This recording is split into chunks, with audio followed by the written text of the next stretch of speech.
I'm Tom Rowland, and this is the Tom Rowland Podcast.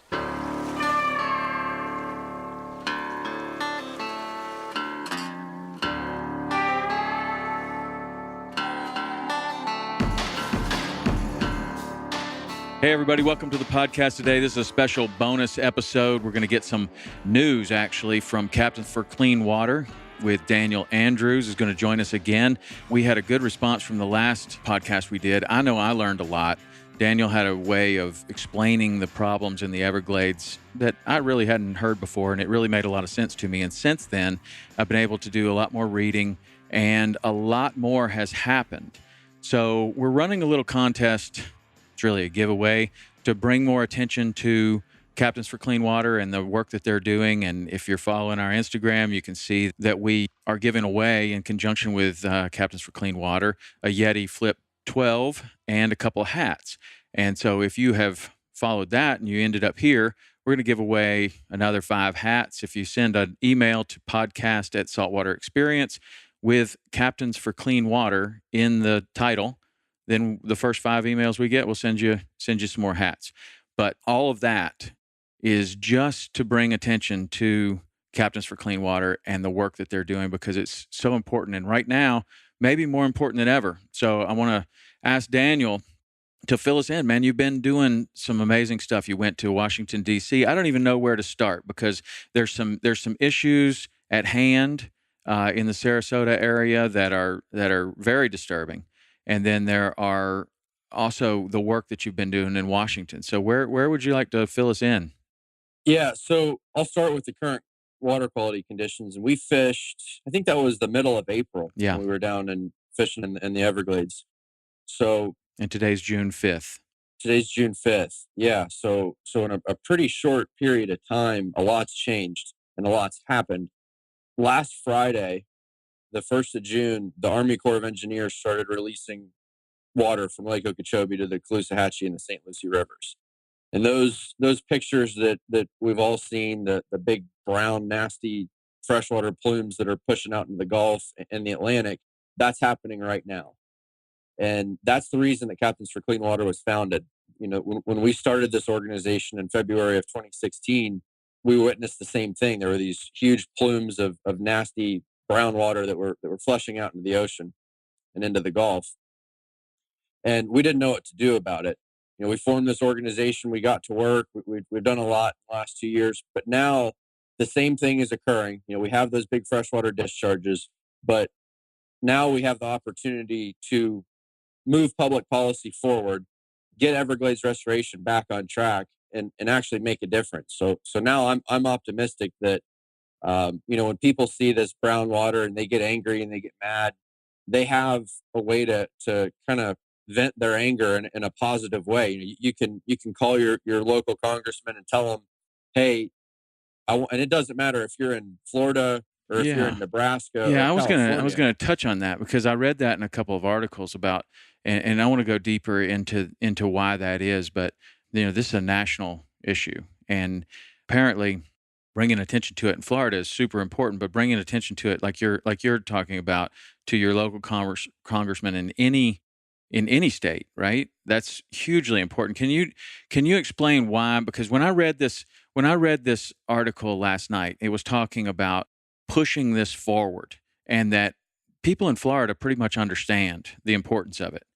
But in order to get it pushed through, this article was saying that it's almost more important at this point to bring awareness nationwide. Is that true, or what do you think? Absolutely. At this point, it's all about national attention and national concern for this issue. You know, what we did last year was work in Tallahassee. So Florida is what was important to us, Hmm. because we had to get the state to do their part. They did it. Now we have to get the federal government to do their part. So every member of Congress will vote on this WRDA bill, is what it's called. It's the Water Resources Development Act. Hmm. Now this is projects from all across the country. Anything that has to do with water infrastructure is going to be in this bill, this 2018 WRDA bill. And there's members of Congress that probably don't know how important the Everglades is to them. You know, take for example Yeti. They're out and headquartered in Austin, Texas. Hmm. Think of how many people that have Yeti coolers or Yeti cups or any Yeti product on their boat in the Everglades. Right. I mean, it's got to be half the boats that are out there now. Yeah. So Yeti so might not be such a great example because they certainly know the importance of that, but so many other companies may not realize it, that are on the fringe of fishing or yeah, hunting it, even. and Yeti definitely knows that. But the question is, does their congressman, Right. Right. do congressmen in Texas realize that we've got a massive company out here that depends on the Everglades? Who would ever guess that a company in the middle of Texas would depend so much on the Everglades? Mhm. And that's true for really any of the outdoor companies, from tackle manufacturers, accessories, boat motors, boats, you name it. A lot. Florida's the fishing capital of the world, so that's the message we're trying to get across. Plus, you have from being a guide in the Keys, you have people from all over the country, all over the world, that come there because they want to fish Florida Bay or they want to fish Boca Grande for tarpon. Right. And it's important to the quality of life of people all across the country. Any outdoorsman at some point in their life dreams about going to the Glades to fish, or going to South Florida to fish. Right. And that's something that, that matters a lot. Yeah, that was when I saw the pictures of Sarasota. I know what time of the year it is. It's right dead in the middle of tarpon season. There are probably people that have had these days booked for over a year, and that was the only positive light that I could see in it. I was like, the people that come down there are pretty influential people, and they're having their tarpon days are getting ruined by this water that's coming out, and maybe they can go home, and those very influential people may have the congressman on speed dial at home. Yeah, absolutely. And those pictures I sent you, those were from Sanibel, or a little bit south of Okay. Sarasota. But fortunately, I fished Boca Grande this weekend, and the water was clear. The bite was good. There were a lot of tarpon around, a lot of people catching fish. But just for the folks that are leaving Sanibel to go out there, and we can share. If you look on the captain's Instagram, you'll see a couple pictures of what current conditions are there. We'll continue to share them out. But for somebody to have to go through that brown water, with just the dramatic change from that nasty brown water to the crystal clear water out in the Gulf, that's definitely catches people's attention. Our phones are ringing off the hook. We're getting tons of emails right now, people wanting to know what they can do. And you're absolutely right about most charter clients, they're spending $1,000 plus a day to go out and fish for a full day, and have a chance at a for what we take for granted as a normal day of fishing, but that's Right. a once a year opportunity for them. But if they're spending that kind of money on a charter, a lot of them are probably pretty influential people that they either know a congressman or one of their friends does. Right. And that's what we're getting at here with that. So when your phone's ringing off the hook, what are you telling these people that they want to know what to do? What's the response? Well, number one, stay focused. There's a lot of different Everglades projects out there, but we're focused on the one that we have the ability to influence right now, and push through. So stay focused on that EAA reservoir. We're not going to be able to change 1,000 things at once, but we're talking about a project that's over $1 billion project that we have the opportunity to influence, and things are on track. Mhm. So stay laser focused on that, because if you call a congressman up and start rambling about a million different things, they're going to be tone deaf to it. But if you give them an actionable item, congressman, whoever, I want your support for the 2018 water bill, and I want you to make sure that the EAA reservoir, the Everglades project, is in that. Yeah. That's something that they can say, okay, write it on a post-it note, put it on their desk when they're going through, and if that bill comes up to vote, and we're hoping that's going to be in July next month, which is the first step there. We want them to remember that somebody called them up and told them, this is an important issue. Here's an easy thing you can do to make a difference. Mhm. And on your website, do you have access, or is there a database of these email addresses for these congressmen to make it So easier for people to contact them? we can definitely put some links up on there. Yeah, it's really easy. I mean, the just the government websites. There's if you enter your zip code in there, it'll tell Hmm. you exactly who your representatives are. But yeah, we'll put those up on our website and Yeah, make it a I little think bit that would be easier. helpful. So about this reservoir, because like where you're coming from, you're seeing the problem of the Everglades is, well, I mean, not you particularly, but people in your area are seeing this brown water. It's very dramatic, and it's being caused because there's too much water. There's not the reservoir. It's coming. They have to push it out the sides of Florida, right, and down the Caloosahatchee River, and that's what's causing this particular problem that we're seeing in Sanibel right this second. Is that correct? Yes. Okay, and so this problem is mostly caused because of Tropical Storm Alberto, right? There was a ton of rain that came down, and then that causes too much water, and they have to push it out somewhere, and it's not suited to be pushed out. Yeah, Am I that's explaining that exactly it. correct? Okay, Yeah. so here's the question. That rain, and I read this in a couple of other articles, but to a person that spends all their time in the Keys, that rain is beneficial because Yes. of what we talked about last time, that Garfield Bight, Rankin Bight, Terrapin Bay, all of these places are so shallow and have such little flow that they are getting more and more and more salinity in them to the point that things can't live there. So when that rain comes down, it's beneficial for those areas, but it causes problems in other areas. And that's why this reservoir is so incredibly important, right? So that Yeah, explain how that will work. absolutely. So the reason that things are the way they are now is we don't have a natural system. The natural Everglades has been dammed, diked, drained, and the water doesn't flow the way it historically did. Mhm. It has a much smaller storage capacity. The whole system can take on a lot less water than it historically could. So kind of the big picture of what Everglades restoration is adding more storage, which is more reservoirs, more treatment, which is shallow filter marshes that can filter the sediment and the nutrients out of the water, and then conveyances so that water can flow south. And what this reservoir project does is it does really two of those three things. It adds more storage, and it adds more treatment. And it has about a 6,500 acre filter marsh on it, and Mhm. it also has a deep water reservoir. So the reservoir is somewhere where they can discharge water from the lake to be temporarily stored, and then slowly, at a very consistent rate, flow it through that filter Mhm. marsh. And then the other projects that have been moving forward in the last word of bill, those help with conveyances south of there. It removes some of those barriers to flow so Yeah. that water can get down to Florida Bay.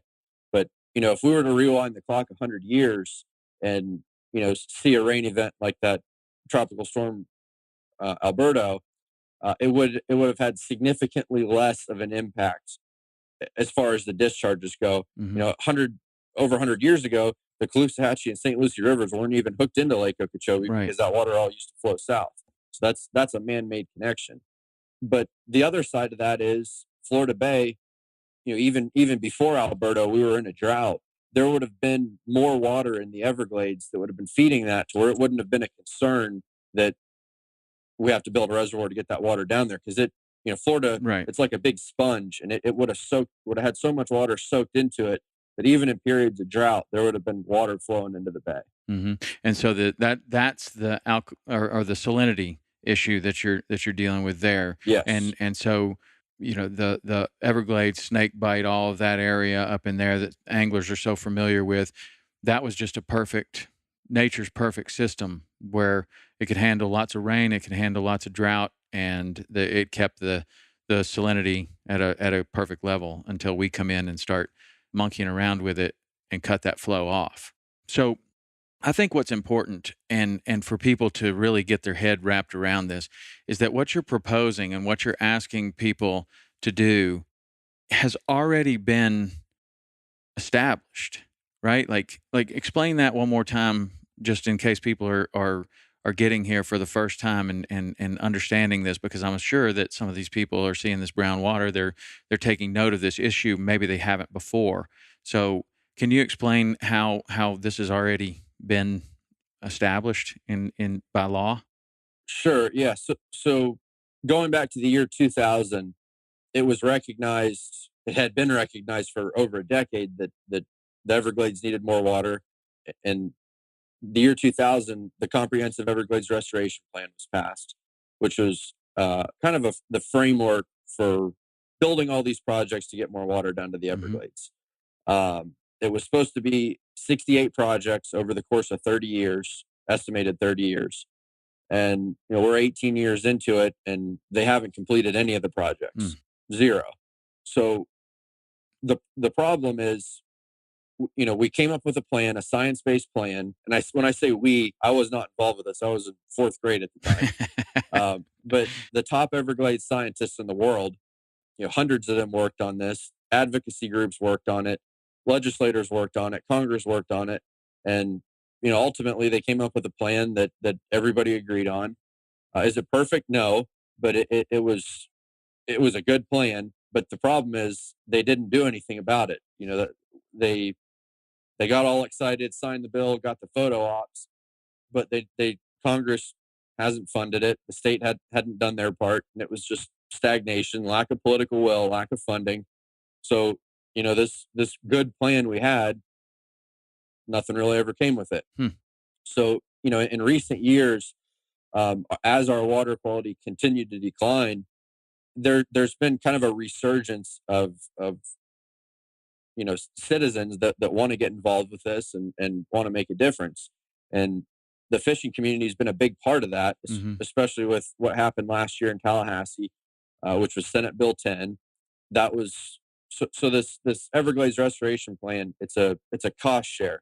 The state of Florida pays about half, and the federal government pays about half. That's the way it's been for since its inception. So the state did their part in 2017. The federal government is it's their time now. Everything looks to be on track up there in Washington, D.C., but that doesn't really mean anything. There's as we all know, there's no guarantees in government or politics. But right now, we have the full support of the Florida delegation. Both of our senators and every single member of Congress from Florida appears to be supportive of this project.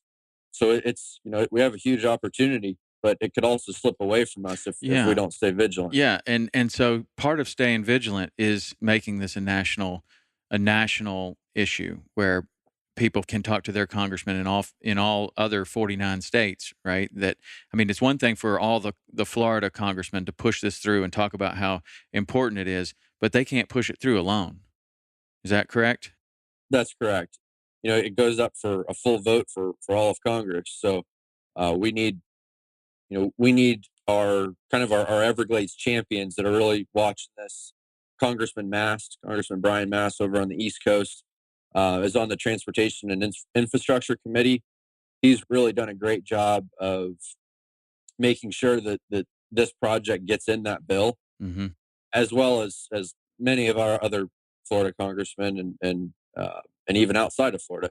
But there's a lot of folks that are not involved, on that committee, that it's really not on their radar. And it's up to us to support our advocates that we have up there in Congress, the ones that really get it and understand it, cheerlead them on. So it give them a reason to keep this at the top of their list, and also to reach out to everybody else so they understand. That way, when they're briefed on this issue, you don't want them to say, why are we spending hundreds of millions of dollars on this project? Right. You want them to say, oh, yes, I talked to somebody. This is really important to them because there's an economic issue. There's a quality of life issue. That's, it's all about that first impression. And a lot of people underestimate that because there's lobbyists and everything up there in D.C. and they think, oh, those people are all taking care of it. But really just that first impression, that initial touch can make a huge difference. That's what we're hoping to hit now. Right. And that's what individual fishermen can do. That's probably the most important thing that we can do as people that are concerned about the Everglades and want to see this thing happen is contact the congressman. Absolutely. And the fishing community right now is incredibly influential up in Washington. We were up, the Everglades Foundation, which is one of our partners, hosted a Everglades Summit right after we fished. It was the 24th and 25th of April. It was a great event. They had senators, both of the Florida senators, Nelson and Rubio, that spoke. A lot of members of Congress came and spoke at the event, and there were 2 times that members of Congress that were up on stage at the podium called out Captains for Clean Water and said, "Hey, we want you guys to come to our office." Right there in front of hundreds of people. They saw our hats. They saw the Captains for Clean Water hats and said, "We want you to come to the office and talk because we want to hear it from your perspective." Hmm. That was pretty cool to see that, and we had about 20 anglers and fishing guides that were up there with us.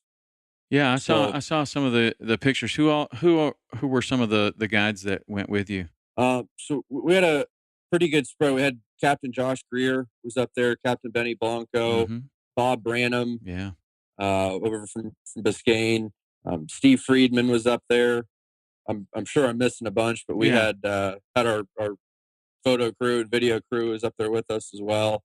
Our whole team here at Captain's. So what is it like when you get the ear of those super important people? I mean, they ask you to come by their office, and what is that like for you? Does that feel are you practiced enough now to where man, this is a really important thing, but I'm not going to mess it up because I know exactly what I'm talking about? Or I mean, and how much time are they giving you? So it really depends. What we witnessed in Washington was they gave us a lot more time than we were expecting. There were some congressmen that wanted us in their office for 30, 40 minutes to really give them an overview because they're up there working on national security Mm-hmm. and national debt, our budget, all kinds of infrastructure projects. So as far as this issue goes, I tell everybody that that wants to go up there and lobby or speak on behalf of captains, don't go up there and try to be a scientist. Go up Mm-hmm. there and tell them what you've seen and what you've heard from a Hmm. scientist. Don't go talking about something you don't know about Right. because there's no point in doing that. But just as a fisherman, talk about the changes that you've seen in Florida Bay and how that impacts you. And then we have the scientists that can, Sure. summarize it. Let the scientists do their job, and you do Yeah, your job as I an mean, individual. science is one thing, but getting reelected means jobs and economic issues and the health of an entire economy. I mean, I'm not saying that science isn't important, but when it comes down to who you're going to vote for, are you going to have a job next year? Did this guy take care of you? Did he have your best interest at heart? Those are those are important issues to someone that is looking for reelection and someone that is trying to do the best for their constituency. That is exactly what they need to hear. Like, Yeah, absolutely. And again, this isn't a science problem. The science has been done time and time again. The science community has been in absolute agreement over this issue for decades. It's it's a political will issue and it's a funding issue. That's what we can speak on behalf of because we can justify a scientist. For them, it's kind of hard to justify spending money because they know science. hmm For us, it's easy because we know business. You right, know how much economic impact. If somebody comes down and stays at Hawks Cay, goes fishing for 2 or 3 days on a charter, probably ends up going to a tackle shop down there, sure. buying a rod and reel so they can fish from shore. You know, Bunch of meals, rental cars, but yeah, airplanes. yeah, all It that. goes on and on and on. Yeah, it's not just the couple $100 or $1,000 that you're going to charge them for a charter. It's that whole experience, and that's plus when that money gets in the hands of the tackle shop owner, he's going to go spend it somewhere else in the Florida Keys, and we all know how much how important it is to spend the money down in the Keys right now Right. after they suffered after Irma. So all that stuff really compounds, and again, Florida Keys, that's the best place and one of the best places in the world to fish. So that's the kind of stuff that they need to hear. Any human being that can, that will hear how much those people down in the Keys suffered with Irma and how great the fishing is down there, and how they can make it even better. It's really a no brainer. Yeah. This isn't a expenditure. This is an investment. It's going Yeah. to get paid back. From economic studies, 4 to 1 is what the return on investment is on these Right. And I projects. think it's really important to keep going back to the fact that this money has already been earmarked, right? And this is has it been earmarked or I don't know. Not federally at the state level. the state money it's there, it's ready to be spent, and it's going to be spent on it. The federal money has not been earmarked yet. Okay. And so that's really where all of these other congressmen come in to play, right? To push through to get the federal money and the federal allowance to start this project. Yeah, so DC is a little bit more complicated than Tallahassee. I would Tallahassee, imagine. we had one bill up there that authorized and funded the project. In DC, we're having to work with the WRDA bill that just authorizes the project. Then we have a whole new group of characters in appropriations, the budget folks, Mm-hmm. that we have to get that into the budget, and that also has to go through the White House, Office of Management and Budget. And one of our board members, Chauncey Goss, worked up in DC for quite some time. He had a lot of connections, and we were up there. He got us meetings with Speaker of the House, Paul Ryan, his office. We were over in Office of Management and Budget, which is where where we're working right now, Mm-hmm. to make sure this gets in the federal budget. Once it's in the federal budget, then it goes to Congress for approval. But it's a lot easier if we can get that in the budget now. That way it's in there when it makes it over to the House and the Senate, rather than a budget getting over there and then we're saying, hey, also add this to it. Because it's a little bit sloppier. It's a lot harder to do it that way. So we're hoping that we can, hoping that Office of Management and Budget, I mean, they understand the importance of the project, but Mm-hmm. that goes all the way up to the president and a lot of heavy hitters over there. So it's a lot of work, and we're continuing to correspond with them, and hopefully our meetings and everything up there were impactful enough to where it will get put in the budget. Boy, I hope so. And that, the whole fishing community thanks you all for what you're doing, and not just the fishing community, the tourism community, the hotels, everything, all throughout South Florida. It's just it's a huge issue, and I'm not sure everybody has their arms completely wrapped around it or their head completely wrapped around it to understand exactly how big this is. When you're talking to a guy like Paul Ryan, do you think that he is, not just him in particular, but all of the decision makers up there, do you think that they are really understanding the complexity of this issue, how, like what we're talking about, and what it's taken me a while to understand, and speaking with you has really helped me to understand, how the flows out the side of Florida and the salinity issues in the Everglades are connected, and how this project can really solve or go a long way to solving a lot of those problems. Are we getting the point across to the decision makers about this, about that, like the importance? Are they understanding that? I mean, I know they're all really smart guys, but if you're not living down here and you're not seeing it on a day-to-day basis, and you don't see the connection between what's happening today in Sanibel and what's happening in Terrapin Bay, I find it that it could easily be glossed over. Like, it's just a big problem down there in South Florida. And I mean, I don't know. What's your opinion on that? They definitely understand the importance, but it's one of those things where they can't understand it enough. Yeah. The more calls they get, the more stuff they see on social media, because things are changing now. The when we were up there, we had a lot of folks that we met with, staffers and congressmen, everybody. As soon as we'd leave their office, we'd look at our phone, and they would have already tagged us, on Instagram and Hmm. on Facebook, Really? saying they were in there. So social media, that's it's key for them getting reelected. So they're all out. They have staffers that are just constantly scrolling through Twitter and Facebook, Instagram, looking, and when they see issues continue to hit and hit and hit when it's back to back, that a lot of times will determine their focus. So Right. yes, they see the importance, but the more calls, the more social media, and the more news stories that come up, the more they're gonna, the Yeah. more effort they're gonna put into it. Yeah. Well, speaking of that, I know that you've got a lot of stuff going on, so I don't want to take up too much of your time, because I know it's a super busy time. But let's go back through one time before we close this out. The action items that people can do if you're interested in helping. Tell them exactly what they need to do. Yep. So first of all, go to captainsforcleanwater.org. You can learn more about what we were doing in Washington. You can learn more about the problem, the economic impact. Just spend 5 or 10 minutes on the site. And Familiarize yourself. the videos that you have are excellent. Yep. Watch a couple videos, and you don't have to spend all day on there to call when you call a congressman, if you're just going online looking up their either their district office or their DC office, you're you're going to get a staffer. It's not going to be Mm-hmm. the congressman that answers the phone. You're going to get a staffer.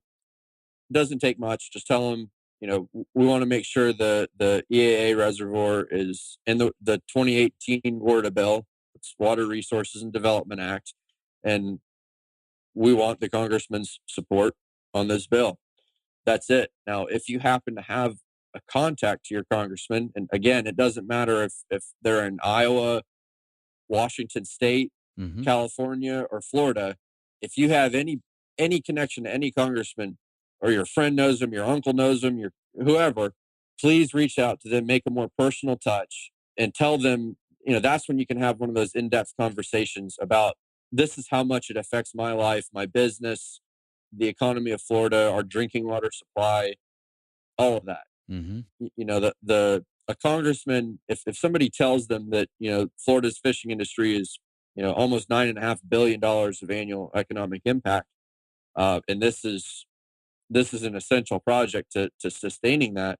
That's something they're going to remember when they're on the house and they're getting ready to push the yay or the nay button on that vote. Mm-hmm.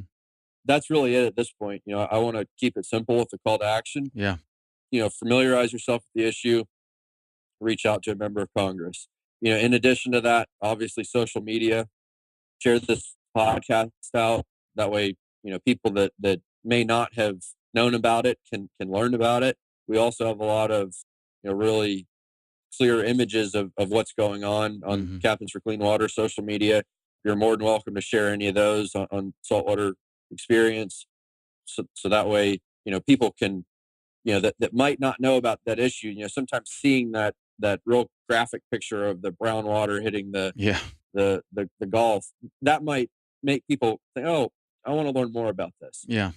So that's the last thing you can do. And really all those actions there, it might sound like it's not doing a whole lot, but I can tell you, because if people wouldn't have done those three things, we wouldn't have got Senate Bill 10 passed in Tallahassee, Hmm. and we wouldn't even be having this discussion today. Wow. What we would be doing instead is, screaming and yelling because the water turned brown, and that would have been it. Right. So as easy as that seems to spend 10 minutes, 5 minutes learning about the issue, reaching out to an elected official, at the federal level, and then sharing something on social media, or even, bring it up at the dinner conversation. Tell your neighbors about it. Tell your friends about it. That's what spreading the word is. So that's what's going to make the difference. Man. Well, also making the difference is you guys really devoting your time and energy and expertise and making the trip to Washington. And we all thank you very much for that. Daniel, thank you so much for everything. You and Chris and Benny and Bob Branham. I know all those guys. I didn't know some of the other ones, but thank you to all of the people that went up there and did that trip to Washington, because it's more important than people realize. So if you're interested in helping the Everglades, which I'm sure you are, if you're listening to this podcast, you definitely have a connection to the Everglades, whether that's hunting or fishing or kayaking or recreation or whatever. There is a connection. Even if you go to Key West and you never ever see flamingo in your entire life, there is a direct connection to the Everglades. And it's important. This is an important time and an important issue. And if you can spare the 10 minutes to do what Daniel's asked, it's going to go a long way. And you're going to leave something for your grandchildren that, boy, it would sure be a shame to see the Everglades deteriorate further. So there are things we can do. Absolutely. There are things we can do. That's what's good. And I've said from the beginning with working with you guys, I just love the positive message. I love the simple, actionable items that you can do to actually really move the needle. And I encourage you to keep it like that, because people can get their head wrapped around it. They can understand it, and they can go and they can do those small, actionable items that make a huge, huge difference. So, man, Yeah. thanks so much for sitting down and taking time out of your day, because I know you've got the phone ringing off the hook and lots of people wanting to talk to you. But we'll get this out to as many people as we possibly can. And just thank you again. Yeah. And I'd I'd like to thank you and Rich and everybody else with with your crew as well for helping spread the word. That's really essential. Your reach is going to be different than ours, and you're hitting a lot more people. So when we have the opportunity to do something like this, it's great. Also, like to thank Yeti for helping out with the giveaway. Mm-hmm. A lot of people kind of take that for granted. So what is getting a giveaway for a cooler? How's that going to help? But what that does is all these people are going to see that flip 12 and they're going to want to win it. That's reaching a lot more people, and when they go back to your page and to our page, they're going to see these pictures of the water and see this. They're gonna want to learn more. So little things like that go a really long way, and that's something that we've discovered. That's kind of been the missing link for the last 20 years. Mm-hmm. We didn't have that multi-layered system to where it's not just people going to the news, but it's social media and the giveaways and all that stuff that are attracting people to the issue. Right. So thank you, Tom. Thanks, Rich. Thanks, Yeti. And we're going to get the word out and we're going to make this happen. All right. Well, thank you very much, Daniel. And you go get them, and we will talk to you soon. I'd really love to do some regular check-ins with you and find out what's going on, because it's one thing to read it in the newspaper or online. It's another to get it straight from you guys. So thanks so much. All righty. Thank you. All Take right. care. See ya. Hey, everybody. Thank you so much for listening to the show. I hope you got something out of that. Got just a little bit of news. We have started a weekly show that is designed to be up-to-the-minute videos of what's happening this week, mostly in the Florida Keys, but also in other places that we fish as well. We'll be putting that out every week, and the best way to find that is to subscribe to the YouTube channel, YouTube/Saltwater Experience. Search Saltwater Experience on YouTube. Subscribe to that channel, and you will get updates of when a new video is published. I've also figured out how to put the podcast on YouTube, finally. A lot of people like to put that window behind other things they're working on and listen to the podcast while they are working. So we now have that for you, and there is a playlist called Podcast. There's a playlist called Weekly Show. You can go and see all the new videos that we're putting up there. Started a new email address specifically for this show, and that is podcast@saltwaterexperience.com.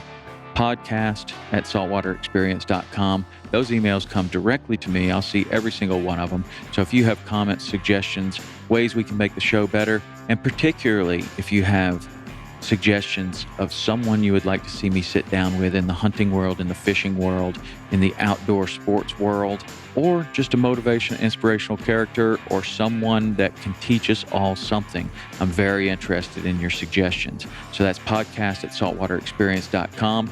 You can get the podcast on iTunes, Stitcher, Spotify, SoundCloud, and we're also publishing it on the blog. The weekly show will be published on the blog too, but the best way is to go to YouTube, subscribe there, and you'll get it immediately when it's published. So until next week, thanks for listening, and we'll see you soon.